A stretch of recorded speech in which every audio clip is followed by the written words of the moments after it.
So welcome back to the session of History PYQ of 2023 for UPSC Prelims Civil Services Examination 2023 UPSC Prelims में history section say about 40 to 15 questions पूछे गए थे।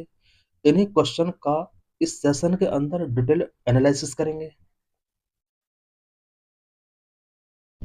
First question is related to ports of India. Question number 1, with reference to ancient India, Korkai, Poompuhar and Muchiri were well known as. Correct answer is ports. Because ancient India में Korkai, Poompuhar and मुजरी ये well known port हुआ करते थे। सो let's discuss the detail about these ports. Korkai, located in present day Tamil Nadu, it was an ancient port city and capital of the early Pandyan kingdom. Korkai port present day Tamil Nadu में located था and ये एक ancient port city हुआ करता था। Earlier Pandyan kingdom का capital हुआ करता था। It was famous for pearl fishery. Pearl fishery के लिए फेमस था। What is pearl fishery? Pearl fishery was the historic often state control industry of harvesting natural pearls from wild oysters in specific coastal areas, most famously in the Gulf of Mannar between India and Sri Lanka. Pearls fishery wild oyster से natural pearls harvest करने का एक practice था। Specially ये state control practice हुआ करता था। India and Sri Lanka के बिटवीन गल्फ ऑफ मन्नार में ये हार्वेस्टिंग स्पेशली किया जाता था। Next, Poompuhar Kaveripattinam port, a major port city in the Chola kingdom. It served as a hub for maritime trade between South East India and Southeast Asia. Poompuhar port जो हुआ करता था ये चोला किंगडम के ड्यूरिंग एक मेजर पोर्ट सिटी हुआ करता था and South India and South East Asia के बिटवीन ये एक मैरीटाइम ट्रेड का एक बिग सेंटर हुआ करता था। Next, Muchiri port, located on Malabar coast modern day Kerala in Chera kingdom. मुझे port present day Kerala state वाले लोकेशन में सिचुएटेड था एंड चेरा किंगडम के ड्यूरिंग पोर्ट हुआ करता था। It was one of the most important trading port linking India with Roman empire. India and Roman empire को link करने के लिए ये पोर्ट एक इम्पोर्टेंट पोर्ट हुआ करता था। चोला, पांड्या एंड चेरा डायनेस्टीज का लोकेशन कहाँ था उससे रिलेटेड ये मैप गिवन है। कुछ एंशिएंट इंडियन हिस्ट्री पोर्ट यहाँ पर गिवन है। कोरका हम देख सकते हैं तमिलनाडु के साउथ वाले पार्ट में था। साथ ही पुम्पोहार पोर्ट भी यहाँ पर गिवन है। अरिकमेडु पोर्ट गिवन है एंड महाबलीपुरम पोर्ट यहाँ पर गिवन है एंड मछलीपट्टनम पोर्ट यहाँ पर गिवन है। मुजरिस पोर्ट, सोपारा पोर्ट, ताम्रापाल ताम्रलिप्ति पोर्ट, सारे पोर्ट इस मैप के अंदर गिवन है। Question number 2, related journalism and scholars, consider the following statement. यहाँ पर 3 स्टेटमेंट गिवन है। कौन सा स्टेटमेंट करेक्ट है ये फाइंड करना है। Statement 1, Dhanyakataka which flourished as a prominent Buddhist centre under the Mahasanghika was located in the Andhra Pradesh. Dhanyakataka जो कि प्रोमिनेंट बुद्धिस्ट सेंटर हुआ करता था अंडर द महासंघिकाज, वो आंध्र प्रदेश रीजन में लोकेटेड था। Yes, this statement is true. Statement second, एंस्तुपाला and Gokarna were important centres of Shaiva sect. This is wrong. Statement three, Devi Chandraguptam is a play written by Bhavabhuti. This is wrong because Devi Chandraguptam जो लिखा गया है वो विशाखा दत्तम के द्वारा लिखा गया है। So statement 2 and 3 incorrect and statement 1 is correct. So correct answer is A. So let's discuss the detail of this question. Why statement 1 is correct? Dhanyagada, modern day Amravati, was indeed a major Buddhist center under the Mahasanghikas in the Andhra region. Dhanyakataka modern day Amaravati region में हुआ करता था और ये महासंघिकाज के under एक major Buddhist centre हुआ करता था। वह statement 2 is incorrect. While Gokarna is a safe center, Estupala is not a recognized major historical center for Savagism in standard text. Gokarna Shaivism centre हुआ करता था बट एंस्तुपाला इसको सैविज्म सेंटर के तौर पर मेजर हिस्टोरिकल बुक्स में इसको रिकॉग्नाइज नहीं किया गया है। Why statement 3 is incorrect? Devi Chandra Guptam was written by Vishakhadatta, the author of मुद्रा रक्षक, not भावा बूदी। स्टेटमेंट 3 में जैसा लिखा हुआ है कि देवी चंद्रम भावा बूदी के द्वारा लिखा गया है, दिस इज रॉन्ग। देवी चंद्र गुप्तम जो रिटर्न है वो विशाखा दत्ता के द्वारा रिटर्न है और ये वही राइटर है जिसने मुद्रा रक्षक भी लिखा है। Bhavabhuti is known for Malati Madhava and Uttara Ramacharitra. Bhavabhuti ने मालती माधव एंड उत्तर रामचरित्र लिखा हुआ है। Next question related to the home rule movement with reference to Indian history consider the following statement. यहाँ पर कुछ स्टेटमेंट गिवन है, टू स्टेटमेंट गिवन है। Statement 1, Alexander Rea, A H Longhurst, Robert Sewell, James Burgess and Walter Elliot were associated with archaeological exhibitions.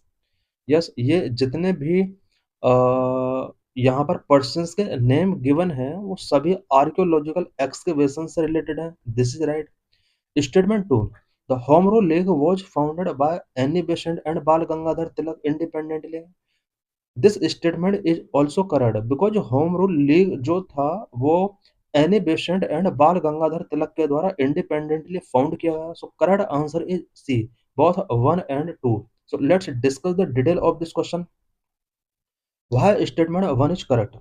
These individuals were pioneer of Indian archaeology during the British era. जितने भी first statement में name given है ये सभी persons during British era Indian archaeology का pioneer रहे हैं। Robert Sewell is famous for his work on Vijayanagar empire a forgotten empire, while others lead excavations in South India. For example, Alexander Rai at Adi Chanalur. Why statement 2 is correct? Tilak launched his home rule league in April 1916 in Belgaum and Annie Besant launched her in September 1916 in Madras. बाल गंगाधर तिलक ने home rule league 1916 में April month में बेलगाम से launch किया था। वहीं Annie Besant ने इसी ईयर इट मीन्स 1916 में ही अप्रैल के बाद सितंबर मंथ में मद्रास में लॉन्च किया था। They operated in different areas to avoid friction between cooperation toward the same goal. About the home rule league से रिलेटेड यहाँ पर डिटेल एक्सप्लेनेशन हम करेंगे। was a political movement in British India 1916 to 1918।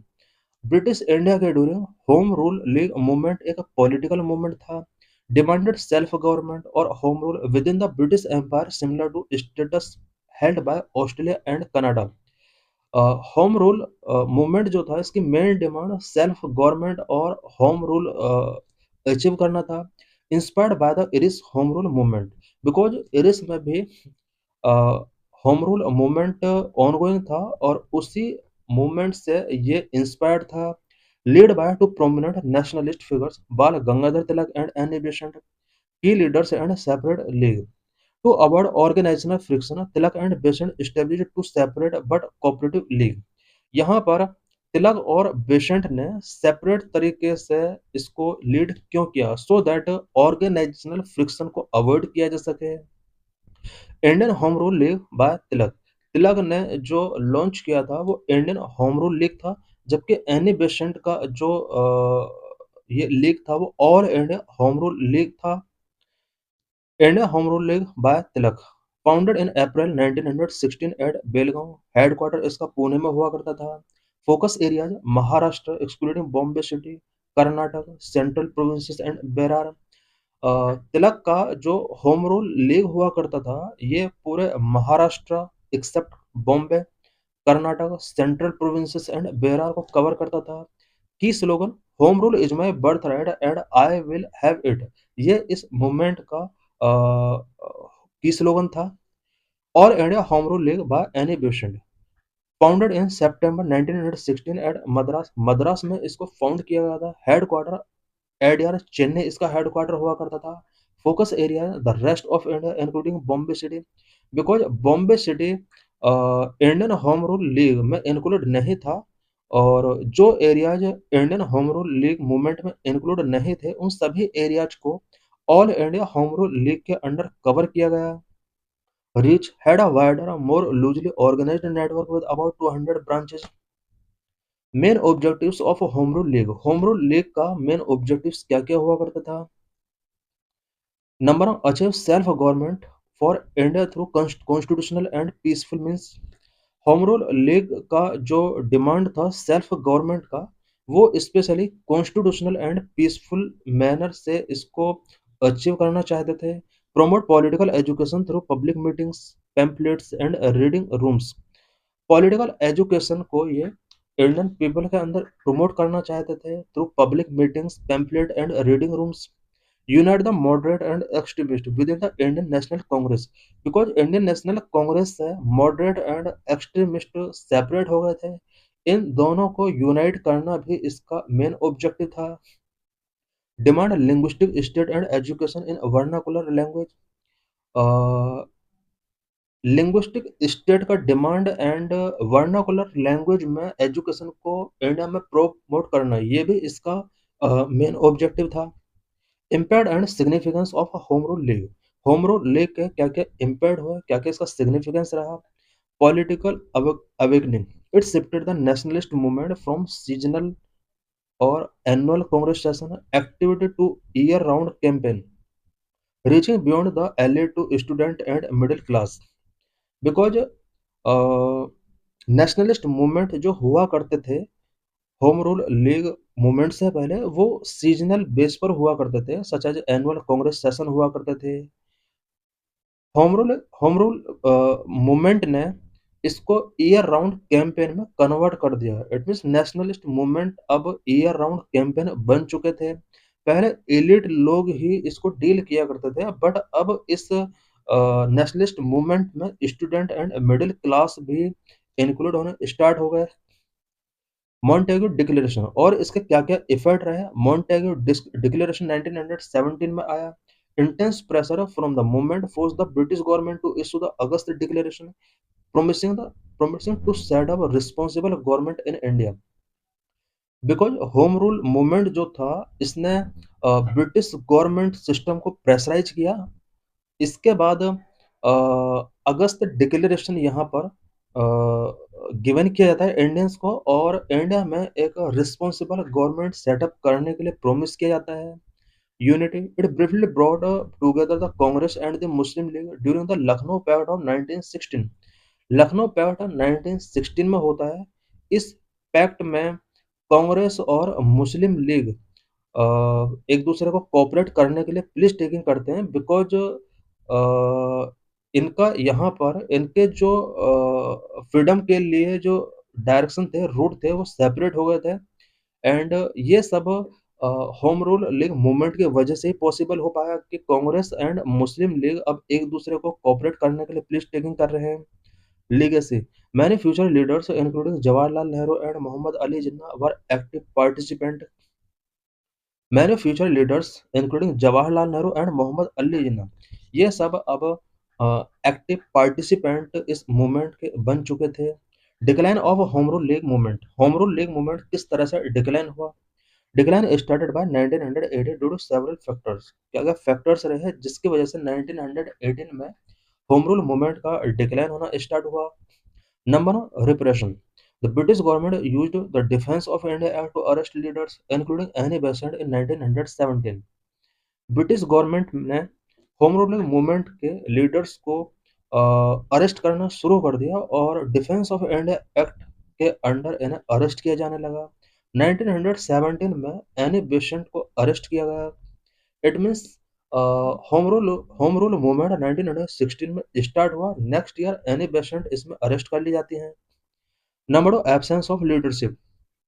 Tilak went to England in late 1918 for a libel case, defamation case against Valentine Charol, and Besant became divided over the proposed British reform.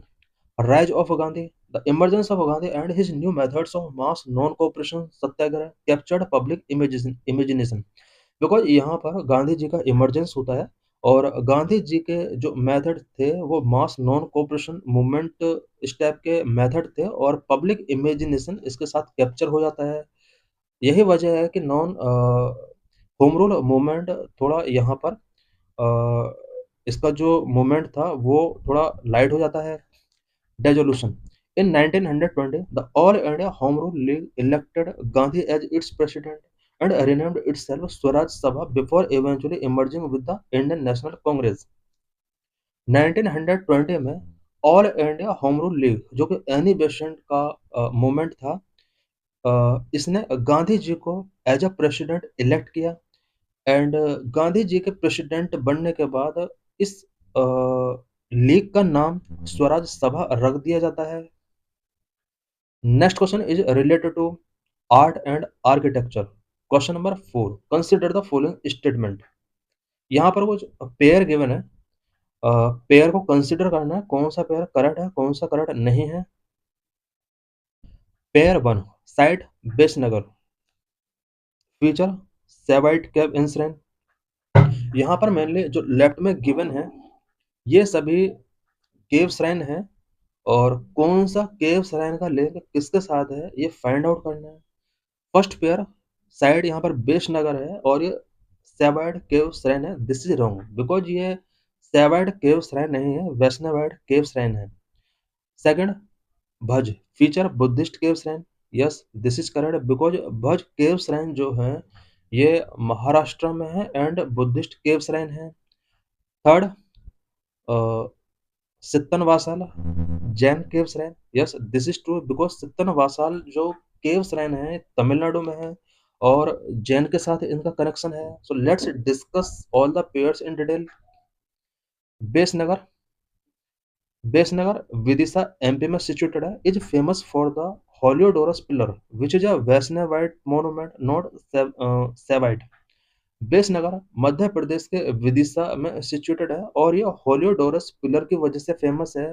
हॉलियोडोरस pillar साथ ही बेसनगर के श्रेणी यहाँ पर situated है जो कि वैष्णविस्ट monument है, सैविस्ट ये नहीं है। नंबर 2 भज केव्स रैन, the Bhaja caves in Maharashtra are famous Buddhist rock cut caves dating back to 2nd century BC. Bhaja caves रैन्स महाराष्ट्र में है, बुद्धिस्ट रॉक कट केव के लिए फेमस है, 2nd सेंचुरी बीसी की ये केव्स हैं। Number 3 Sittanavasal, these caves in Tamil Nadu are world renowned for their Jain painting and carving। Sittanavasal जो केव श्राइन है तमिलनाडु में सिचुएटेड है और ये वर्ल्ड फेमस केव्स हैं because Jain painting and carving यहाँ पर शो हो सकती है। Next question related to Buddhist centres with reference to ancient India consider the following statement. Statement 1 the concept of stupa is Buddhist in origin, this is wrong because stupa का जो concept है वो Buddhist से पहले वैदिक एरा का ये कंसेप्ट है। Second statement stupa was generally a repository of relics, this is right because stupa जो हुआ करते थे ये रेलिक्स के डिपोजिटरी के तौर पर इन्हें बनाया गया था। Statement second is correct. Statement 3 stupa was a votive and commemorative structure in Buddhist tradition. This is right because Buddhist tradition में stupa votive and commemorative structure के तौर पर establish किए गए थे। So correct answer is B, only 2. So let's discuss the detail of this question. Why statement 1 is incorrect? The concept of the stupa, a burial mound, existed in India since the Vedic period. Stupa का जो concept है वो वैदिक period से ही India में exist है। Vedic period means 1500 BC to 600 BC. Starting में ये कुछ ब्यूरियल माउंट्स हुआ करते थे। It was not Buddhist in origin although Buddhism made it popular and structural.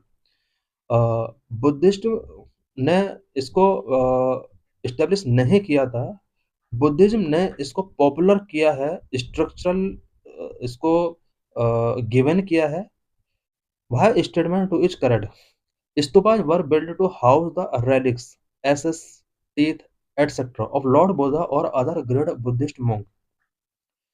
Stupas जो स्टेब्लिश किए जाते थे वो लॉर्ड बुद्धा और अदर ग्रेट बुद्धिस्ट मॉन्क के जितने भी रेलिक्स हुआ करते थे such as ashes, teeth etcetera, इन सभी को हाउसिंग गिवन करने के लिए स्तूपा बिल्ड किए जाते थे। Why statement 3 is correct? Stupas were built as a votive offering for a wish fulfilled or commemorative remember an event structure. About stupas stupas से रिलेटेड यहाँ पर हम डिटेल कुछ इंपॉर्टेंट पॉइंट्स डिस्कस करेंगे। Dome shaped monuments that originated in ancient India as burial mounds for prominent figures के burial mounds के तौर पर एंशिएंट इंडिया में इन्हें मेकिंग किया जाता था। डोम शेप्ड स्ट्रक्चर हुआ करते थे। Evolve into central symbol for Buddhist worship के लिए ये सेंट्रल सिंबल के तौर पर इवॉल्व हुए। Were built to house the relics ashes teeth etcetera of Lord Buddha और other great Buddhist monk. Origin and early development stupas का ओरिजिन कैसे हुआ, अर्ली डेवलपमेंट कैसे हुआ।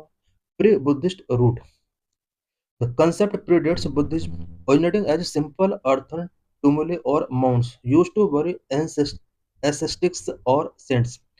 अ, स्तूपाज का जो कंसेप्ट है ये बुद्धिज्म से पहले का कंसेप्ट है और ये स्टार्टिंग में अर्थन टुमुली और माउंट्स हुआ करते थे, जिनका यूज एसेटिक्स और सेंट्स को ब्यूरी करने के लिए किया जाता था। इट मीन्स उन्हें दफनाने के लिए वहां पर एक डोम शेप्ड माउंड बना दिया जाता था। स्टार्टिंग में यही स्तूपाज हुआ करते थे। स्पेशली ये बुद्धिज्म से पहले का स्तूपाज का स्ट्रक्चर के बारे में बताया जा रहा है। Similar hemispherical bricks structure have been found at Indus valley sites like Dholavira. इसी टाइप के कुछ hemispherical bricks structure Indus valley sites like Dholavira में भी फाउंड किए गए हैं। The first Buddhist stupas after Buddha's death, 5th century BC, his cremated remains were divided and buried under 8 original mounds. Lord Buddha का death होता है 5th सेंचुरी BCE में। उसके बाद इनके बॉडी के जो रिमेन्स होते हैं उन्हें 8 पार्ट में डिवाइड कर दिया जाता है एंड 8 ओरिजिनल माउंट्स में उन्हें बरीड कर दिया जाता है। Early x Early examples include the relic stupa of Vaisali, which was initially a simple mud structure. Stupa of Vaishali, relic stupa of Vaishali, ये इसका एग्जाम्पल है जो कि इनिशियली सिंपल मड स्ट्रक्चर हुआ करता था। The golden age under Ashoka, 3rd century BC, Emperor Ashoka of Mauryan Empire played a pivotal role in proliferation of stupas. Stupas के proliferation में मौर्यन एम्पायर के किंग एम्परर अशोका का एक इम्पोर्टेंट रोल रहा है। बिकॉज ये जो पीरियड है ये स्तूपाज के लिए गोल्डन एज रहा है। redistribution of relics, according to tradition Ashoka opened the original 8 stupas and redistributed the relics among thousands of new stupas across the Indian subcontinent। Tradition के अकॉर्डिंग अशोका ने इन ओरिजिनल 8 स्तूपाज को ओपन किया and इसको thousands of new stupas में इसके relics को divide करके इंडियन सबकॉन्टिनेंट में थाउजेंड्स न्यू स्तूपाज बनाए, वहां पर इन्हें रिडिस्ट्रीब्यूट किया। Sanchi stupa, the great Sanchi stupa was made at by Ashoka and is now one of the oldest and best preserved stone structure in India। Ashoka ने सांची में एक ग्रेड स्तूप बनाया है जो कि आज oldest and best preserve stone structure है इंडिया में। Architectural evolution through the dynasties, various dynasties में किस तरह से स्तूपा का जो आर्किटेक्चरल एवोल्यूशन है वो किस तरह से चेंज हुआ।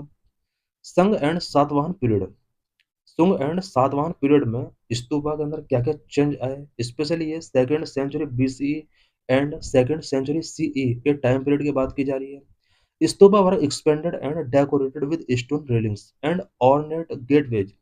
थोड़ा सा चेंज होता है, अब स्तूपाज को यहाँ पर स्टोन रेलिंग्स के साथ डेकोरेट करना स्टार्ट किया जाएगा। ये जो स्टोन रेलिंग हुआ करते थे इसको वेदिकाज बोला जाता था एंड गेटवे इसके जो हुआ करते थे उसको ऑर्नेट किया जाने लगा। गेटवेज को टोरनाज बोला जाता था। यहाँ पर ये टर्म्स इंपॉर्टेंट हो जाते हैं बिकॉज यूपीएससी प्रीलिम्स में इस टाइप के टर्म्स गिवन किए जाते हैं प्रीलिम्स में। वैदिकाज एंड टोनर्स, for example Bharhut stupa and Amaravati stupa famous for its intricate marble relics. Next, Kushan and Gandhara influence. Kushan and Gandhara influence किस तरह से स्तूपाज पर पड़ता है?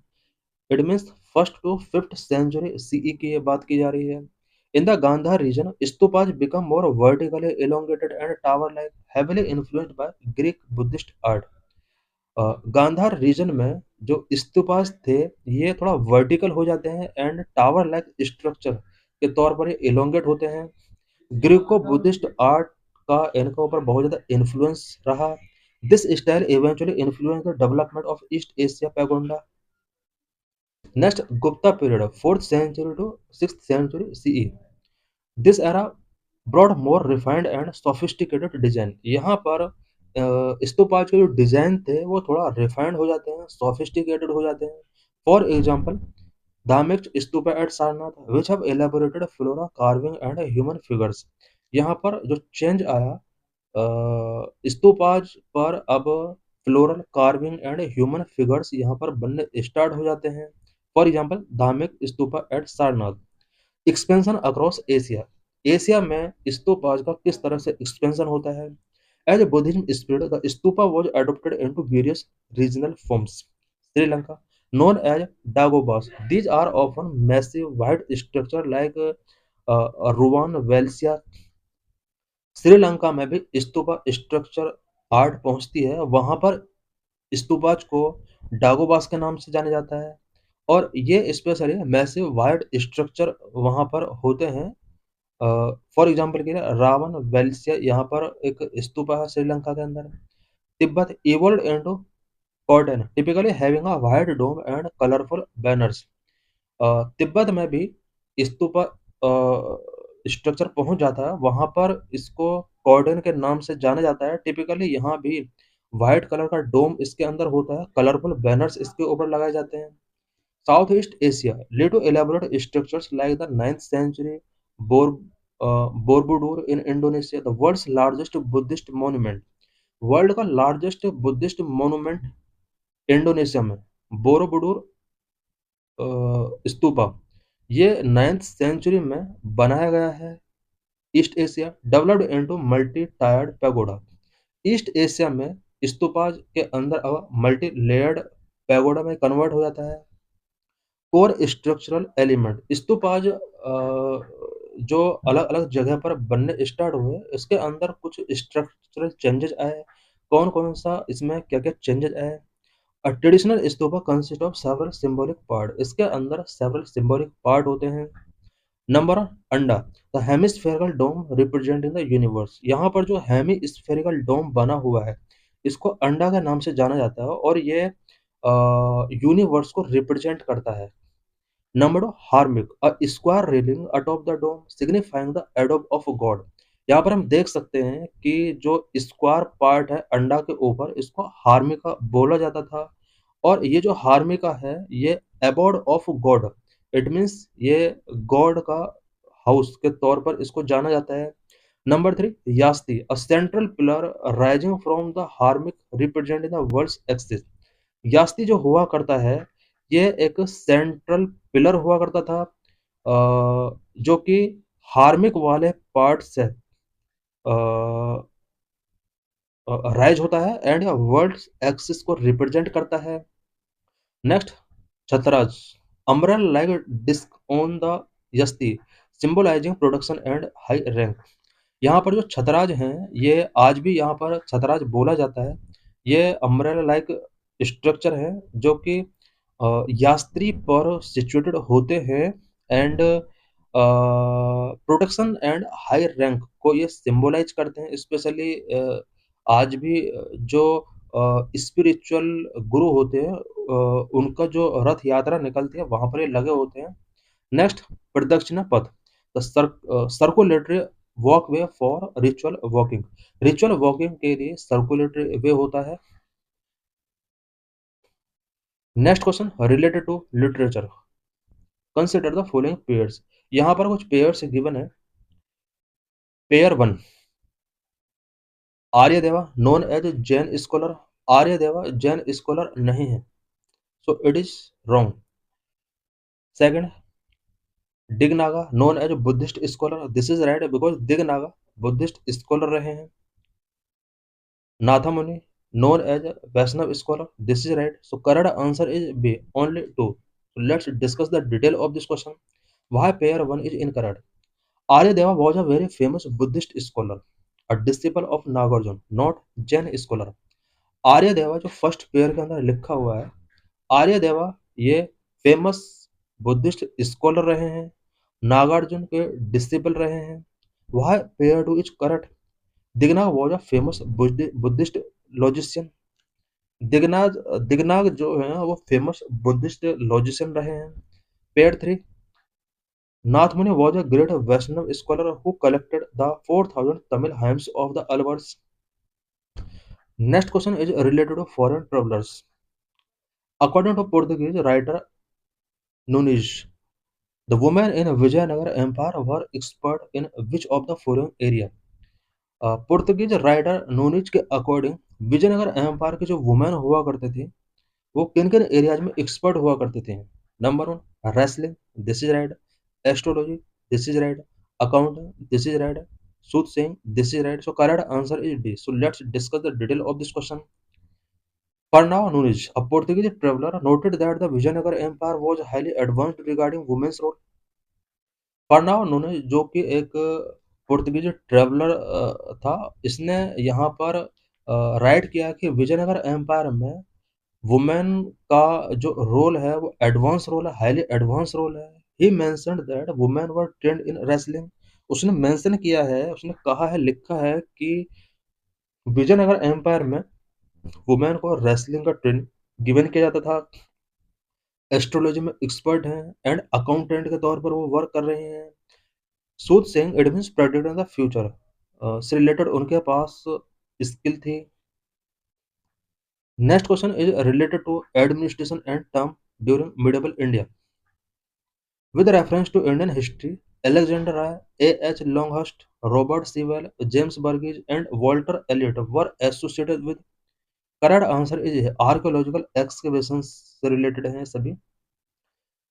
All these individuals were pioneers in the field of Indian archaeology. For instance, Robert Sewell wrote A Forgotten Empire about Vijayanagar, and others worked for Archaeological Survey of India to discover and preserve ancient sites.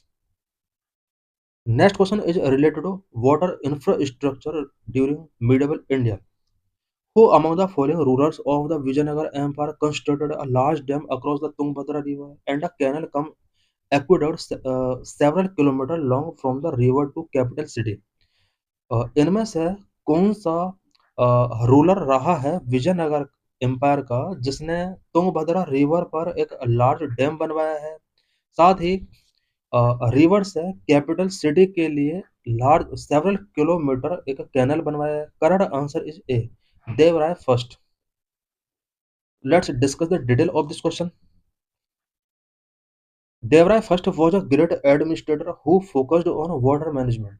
Devaraya first एक great administrator हुआ करता था जो कि water management के लिए जिसने बहुत सारा वर्क किया।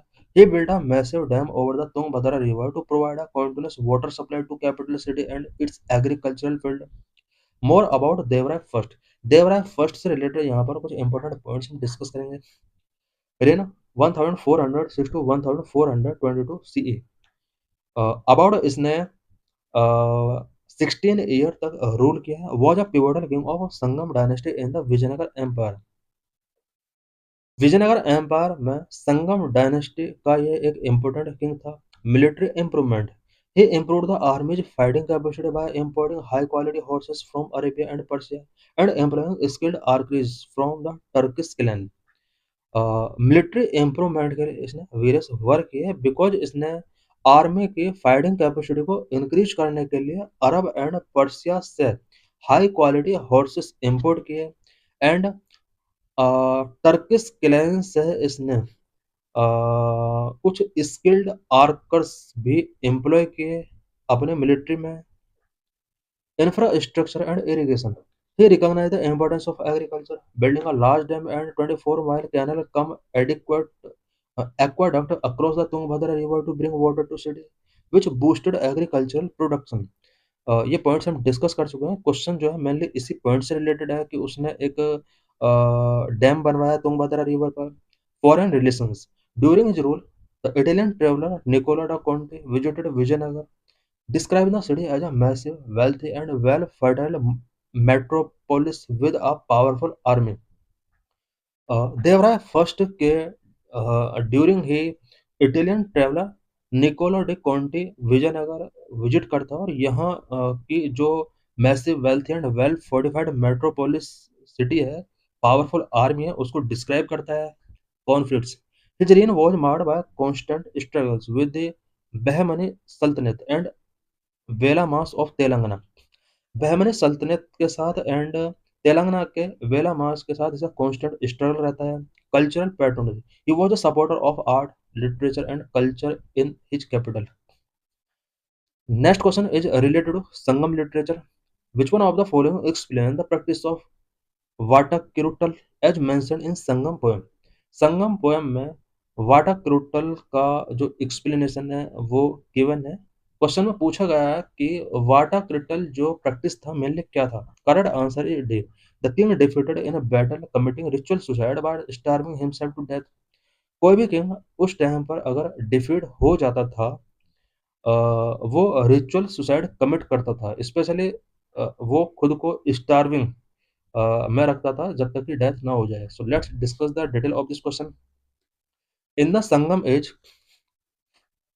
वाटाक्यूटल was a form of ritual suicide. ये एक रिचुअल सुसाइड हुआ करता था।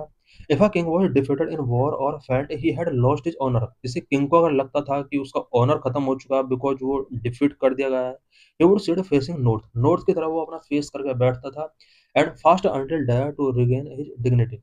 अपनी डिग्निटी को रिगेन करने के लिए वो फास्ट पर तब तक बैठ जाता था जब तक कि उसका डेथ ना हो जाए। ये एक स्पेशल टाइप की प्रैक्टिस है हिस्ट्री में। Next question related to art act and policy. Consider the following statement regarding the Charter Act of 1833. Charter Act of 1833 से related है। Statement 1. It made the Governor General of Bengal as a Governor General of India. This statement is correct because Charter Act 1833 के according ही बंगाल के governor general को governor general of India बना दिया जाता है। First governor general जो थे वो विलियम बेंटिंग थे। It deprived the governors of Bombay, Madras of their legislative power. Bombay and Madras के जो गवर्नर्स थे उनके लेजिस्लेटिव पावर उनसे टेकिंग कर ली जाती है इसी एक्ट के according.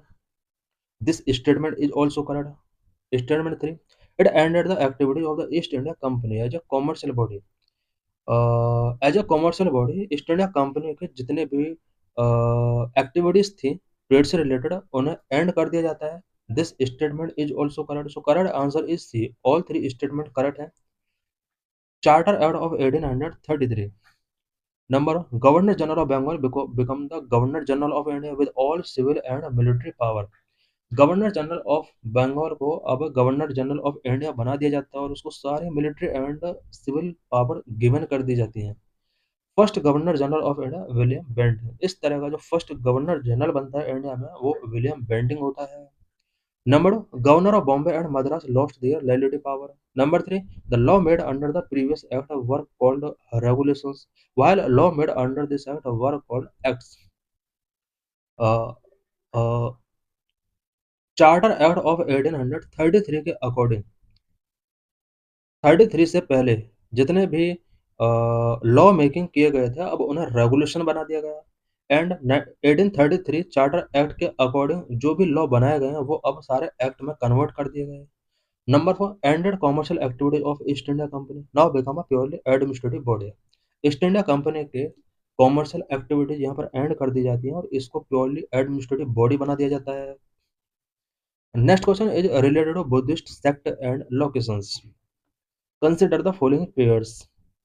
Pair number 1 Dhanyakataka. Description centralized. Centralized Mahasanghika Buddhist monastery, this is right. And second pair Chandra Chandraketugarh, description terracotta art. This is also right. Third pair,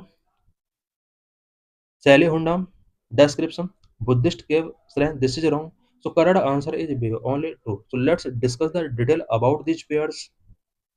Why pair one is correct? Dhanyagarh modern day Amaravati Andhra Pradesh में situated था was a major centre for the Mahasanghika sect of Buddhism.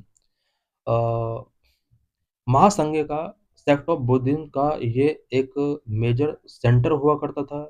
Specially ये आंध्र प्रदेश के Amravati region में हुआ करता था। Why pair two is correct. Chandraketugarh in West Bengal is a very famous archaeological site known for its beautiful terracotta work from the Mauryan Sunga period. Chandraketugarh west Bengal में situated था और ये फेमस आर्कियोलॉजिकल साइट हुआ करती थी because यहाँ पर beautiful terracotta work से रिलेटेड यहाँ पर आर्किटेक्चर के कुछ एविडेंस मिले हैं specially Mauryan and Sunga period के during. Why pair 3 is incorrect. Salihundam is a Buddhist site in Andhra Pradesh. Salihundam Andhra Pradesh में एक बुद्धिस्ट साइट है but it is famous for stupas and chaitya on a hill not as a cave shrine like Ajanta. ये cave shrine इसके अंदर नहीं है because यहाँ पर stupa and chaitya on hill के लिए फेमस है। Next question related to literature authors. यहाँ पर कुछ लिटरेचर है और यहाँ पर ऑथर्स के नाम गिवन है। कौन सा पेयर करेक्ट हो ये फाइंड करना है। इस टाइप का question every year UPSC prelims में पूछा जाता है। Pair 1 Devi Chandra Guptam, author Vishakha Datta, this is correct. Pair 2 Hammira Mahakavya, author Nayachandra Surya, this is also right. Third pair Milinda Panha, author Nagarjuna, not Nagarjun, Nagasena यहाँ पर होना चाहिए था so it is wrong. Fourth pair Niti Vakya Mitra, author Samdev Surya, this is correct. So correct answer is C, only 3 pairs इसके correct है। Why pair 1 is correct. Vishakha Datta wrote Devi Chandraguptam, Vishakha Datta ने ही देवी चंद्रगुप्तम लिखा है, this is correct. Why pair 2 is correct. Nyaya Chandra Surya wrote Hammira Mahakavya which describe the Chauhan rulers. Hammira Mahakavya Nyaya Chandra सूर्य ने ही लिखा है और इसमें चौहान रूलर्स को डिस्क्राइब किया गया है। Pair 3 is incorrect. Milinda Panha was written by Nagasena not Nagarjuna. Milinda Panha Nagasena के द्वारा लिखा गया है, नागार्जुन के द्वारा नहीं लिखा गया है। It is a dialogue between king Milinda and monk Nagasena. Milinda Panha king Milinda and monk Nagasena के बिटवीन एक डायलॉग बुक है। वह pair 4 is correct. Somadeva Suri रॉड Nitivakyamrita treatise on statecraft. Next question is related to personalities and organizations. Question number 14. Consider the following statement regarding Gadar Party. Gadar Party से related ये question है। It was established by Indians living in United States and Canada. United States and Canada में जो Indians living कर रहे थे उनके द्वारा गदर पार्टी इस्टेब्लिश की गई, this is right. It was headquartered in San Francisco, इसका हेडक्वार्टर सैन फ्रांसिस्को में था, this is right. And third option, third statement, it publish a weekly journal called the Ghadar. Ghadar mainly एक वीकली जर्नल हुआ करता था, this is also correct. Fourth statement, यहाँ पर 3 statement है। How many of the statement given above are correct, कौन कौन सा स्टेटमेंट करेक्ट है। Correct answer is C, all 3 statement इसके करेक्ट है। So let's discuss the detail of this question. The Ghadar party was founded in 1913। 1913 में इसको found किया गया था। Its main aim was to liberate India from British rule, British rule से India को liberate कराना इसका मेन ऑब्जेक्टिव था। Its leaders included Lala Hardayal and Sohan Singh Bhakna, ये इसके मेन लीडर थे, Lala Hardayal and Sohan Singh Bhakna. All statement about its location and journal are historically accurate. More about the Ghadar party, Ghadar party से रिलेटेड यहाँ पर कुछ इंपॉर्टेंट डिस्कशन हम यहाँ पर करेंगे। Original name Pacific coast Hindustan association, ये इसका ओरिजिनल नेम था। Was an international revolutionary movement formed by expatriate Indians in 1913 to overthrow British colonial rule in India through an armed uprising। Armed uprising के through ये India से British colonial rule को overthrow करना चाहते थे। 1913 में इस पार्टी को एस्टेब्लिश किया जाता है, हेडक्वार्टर्ड एट युगांतर आश्रम इन सैन फ्रांसिस्को में युगांतर आश्रम इसका हेडक्वार्टर था। Composition was primarily composed of Punjabi Sikh immigrants, but it maintained a strictly secular and democratic character, including Hindu and Muslim members. Primarily ये पंजाबी सिख इमिग्रेंट्स के द्वारा कंपोज किया गया था, बट बाद में इसको स्ट्रिक्टली सेक्युलर बना दिया जाता है बिकॉज इसमें हिंदू एंड मुस्लिम मेंबर्स भी ज्वाइन हो जाते हैं। फाउंडर्स एंड लीडर्स कौन कौन थे? सोहन सिंह भाखना ये इसका फाउंडिंग प्रेसिडेंट थे। Lala Hardayal general secretary and ideological leader थे। करतार सिंह सराभा एंड पंडित कांसीराम ये सब इसके मेंबर हुआ करते थे। The Ghadar newspaper the party published a weekly journal Ghadar meaning revolt और immunity in various language including Urdu and Punjabi. Ghadar party के द्वारा वीकली जर्नल गदर यहाँ पर पब्लिश किया जाता था। ये वेरियस लैंग्वेज में हुआ करता था, स्पेशली उर्दू और पंजाबी लैंग्वेज में पब्लिश किया जाता था। Its front page stated it was an enemy of the British rule. इसके फ्रंट पेज पर लिखा होता था enemy of the British rule. Ideology the movement rejected moderate constitutional method instead advocating for a violent unified rebellion across India. Ghadar movement ने moderate constitutional method to gain independence इसको इसने reject किया है। Instead ये violent unified rebellion across India को advocate करते थे। Major activities and turning point Ghadar party का मेजर एक्टिविटीज क्या क्या थी, किस तरह से इसमें टर्निंग पॉइंट आया? कामागाटा मारू incident of 1914 when a ship carrying 376 Indian passengers were denied entry into Canada and forced back to India. It triggered a widespread outrage. The Ghadar party used this event to radicalize the diaspora and recruit thousands of people for their cause. Uh, 1914 में 376 Indian passengers को लेकर कामागाटा मारू एक ship था। ये Canada बीच पर पहुंचता है। वहां पर इन पीपल को एंट्री गिवन नहीं की जाती है। इंडिया वापस आने के लिए इन्हें फोर्स किया जाता है। इससे वहाँ जो इंडियंस थे उनके अंदर वाइड स्प्रेड एंगर होता है और गदर पार्टी ने स्पेशली यहाँ पर इस इवेंट को एक अपॉर्चुनिटी के तौर पर देखा और सभी डियास्पोरा के अंदर रेडिकलाइज को एनहांस किया। Ghadar media 1915 at the start of world war first Ghadarites saw Britain's preoccupation as an opportunity. World war start होता है एंड गदर पार्टी के मेंबर को लगता है कि सभी ब्रिटिश लोग अब बिजी हैं वर्ल्ड वॉर फर्स्ट में और इसको एक अपॉर्चुनिटी के तौर पर उन्होंने देखा कि अब हम फ्रीडम टेकिंग कर सकते हैं। Around 8,000 members return to India to incite a mutiny among Indian soldiers. Indian soldiers के अंडर म्यूटिनी को इंसाइट करने के लिए अबाउट 8,000 मेंबर इंडिया में रिटर्न होते हैं बिकॉज इन्हें लगता था कि अब ब्रिटिशर्स वर्ल्ड वॉर फर्स्ट में बिजी हैं और ये एक अपॉर्चुनिटी है इंडिपेंडेंस टेकिंग करने का और ये लोग कनाडा से इंडिया मूव करते हैं। However, the plan was led by informer, leading to the Lahore conspiracy case. ये जो प्लान था वो इन्फॉर्मर के द्वारा लीक कर दिया जाता है और इससे लाहौर कंस्पिरेसी केस बाद में लीड हुआ। Hindu German conspiracy during the war the party collaborated with imperial Germany and the Ottoman empire to smuggle arms into India to support the planned rebellion. War के ड्यूरिंग गदर पार्टी ने because ये first world war ongoing था, Ghadar party ने imperial Germany के साथ and Ottoman empire के साथ India में आर्म्स स्मगल करने के लिए कोलैबोरेट किया।